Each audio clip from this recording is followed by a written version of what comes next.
ప్రతిరోజు లెగిసి పొద్దునే షూటింగ్ ఎప్పుడు వెళ్ళాలా, జిమ్ చేసి షూటింగ్ ఎప్పుడు వెళ్ళాలా అని అనిపించిన one of the rarest films నాకు. బహుశా ఒక మగధీర కనిపించింది, రంగస్థలానికి కనిపించింది, RRR కనిపించింది, మళ్ళీ నాకు పెద్దికి అనిపించింది. అలాంటి భావం, అలాంటి ఒక ఎక్స్పీరియన్స్ ఇచ్చిన మా బుచ్చిబాబుకి స్పెషల్గా థ్యాంక్స్ చెప్పాలి. బుచ్చిబాబు ఇది నాకు కథ నరేట్ చేసి ఇంట్లో నిజంగా చాలా ఆశ్చర్యపోయిన, తన బుర్ర ఎలా పనిచేస్తుందో అని. ఇంత అద్భుతంగా రాసి పెట్టుకోండి. ఇండియాలో నంబర్ 4 or 3 టాప్ డైరెక్టర్స్లో బుచ్చిబాబు పేరు ఉంటుంది ఫ్యూచర్లో.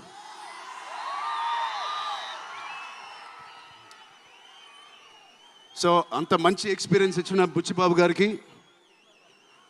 చాలా చాలా థ్యాంక్ యూ. ఇలాంటి సినిమా ఒప్పుకోవడానికి నాకు ఒకటే బలం నా మనసులో, ఇలాంటి సినిమా చెయ్యాలి అని.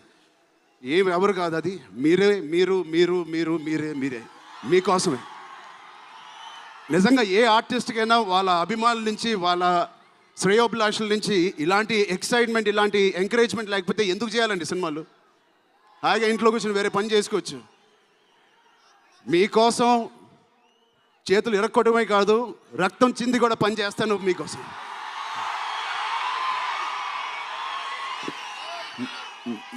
మిమ్మల్ని ఎంటర్టైన్ చేయడం ఒక పిచ్చా, లేకపోతే సినిమాలో మంచి సినిమా చేసి మీకు ఏదైనా ఇవ్వాలని ఒక పిచ్చా నాకు తెలియదు. నాన్నగారి కొడుకు పుట్టినందుకు, కళ్యాణ్ బాబాయ్ గారు ఉన్నందుకు ఇంట్లో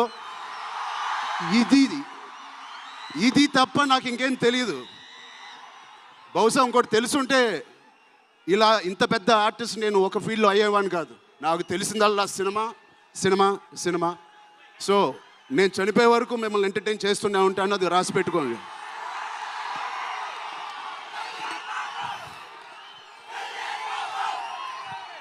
సో మా టెక్నీషియన్స్ గురించి మాట్లాడాలంటే ఫస్ట్ మా రత్నవేల్ గారి గురించి. ఇది 4వ సినిమా రత్నవేల్ గారితో.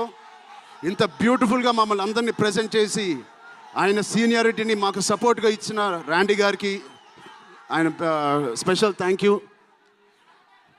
అలాగే పనిచేసిన అవినాష్ కొల్లా గారికి థ్యాంక్ యూ సో మచ్. అద్భుతంగా ఇచ్చారు మా పెద్ద వరల్డ్ని. Naveen Nooli thank you so much, fantastic editing. మిగతా టెక్నీషియన్స్ అందరూ, మా అనంత్ శ్రీరామ్ గారు, బాలాజీ గారు, మా choreographer Johnny master, Bosco master, thank you so much. మిగతా సింగర్స్ అందరికీ థ్యాంక్ యూ సో మచ్.